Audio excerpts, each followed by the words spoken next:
अभी रिसेंटली जो इंडिया और पाकिस्तान के झगड़े हुए थे उसमें एक बहुत बड़ी कैजुअलिटी हुई थी और वो कैजुअलिटी थी फ्री स्पीच। वैसे ही हमारे देश में फ्री स्पीच की कोई इज्जत नहीं है, लेकिन सरकार को ऐसे मौकों से एक बहाना मिल जाता है लोगों के ऊपर क्लैम्प डाउन करने का, जिसको ये अनपढ़ और जाहिल प्रफुल्ल गर्ग जैसे नमूने सेलिब्रेट करते हैं बैकग्राउंड म्यूजिक डालकर आरंभ है प्रचंड है। अब ये मेमो देख लो जो इसने शेयर करा, जो सरकार ने निकाला था, जिसमें मेरे को भी कई लोगों ने टैग करा था। इसका सब्जेक्ट क्या है? Action against social media influencers या social media platforms working against national interest. अब भाई नेशनल इंटरेस्ट क्या है और वो कैसे डिसाइड होगा? वो फ्री स्पीच से डिसाइड होगा?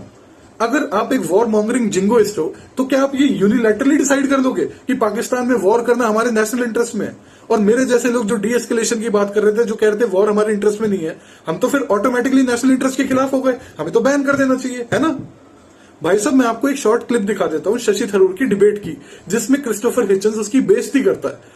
भाई शशि थरूर एक कोट यूज करता है फ्री स्पीच को रिस्ट्रिक्ट करने के लिए और क्रिस्टोफर हिचन्स उसको कॉन्टेक्स्ट बता देता है उस कोट का एक्चुअली में क्या है।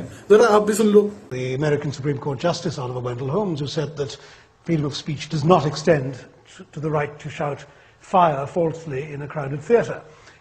Fire. Fire. Well, you know he's saying it falsely, don't you? No, well, two points about that. One is, The only fire is at the how tip do of you your cigarette. know how you could be just as liable to start a panic if there was a fire by shouting fire as you could, in fact more likely than you would be liable to start a panic if there was not, as I think I've just demonstrated. Justice Holmes's famous judgment, it seems to me, is one of the stupidest remarks ever made from the bench of the United States Supreme Court. And by the way, he made it in the following context.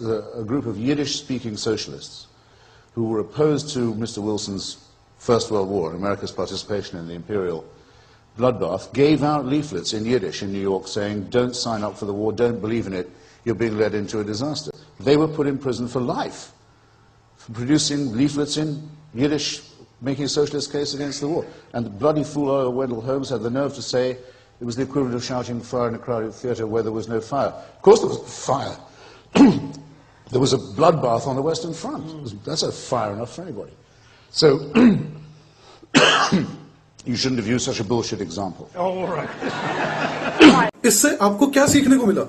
भाई साहब, इतिहास भरा पड़ा ऐसे लोगों से जिन्होंने जब भी वॉर के अगेंस्ट कुछ बोला है, उनको एंटी नेशनल बोल के, देशद्रोही बोल के, गद्दार बोल के, तो नेशनल इंटरेस्ट के अगेंस्ट जा रहे हैं, उठाकर जेलों में डाला है फॉर लाइफ।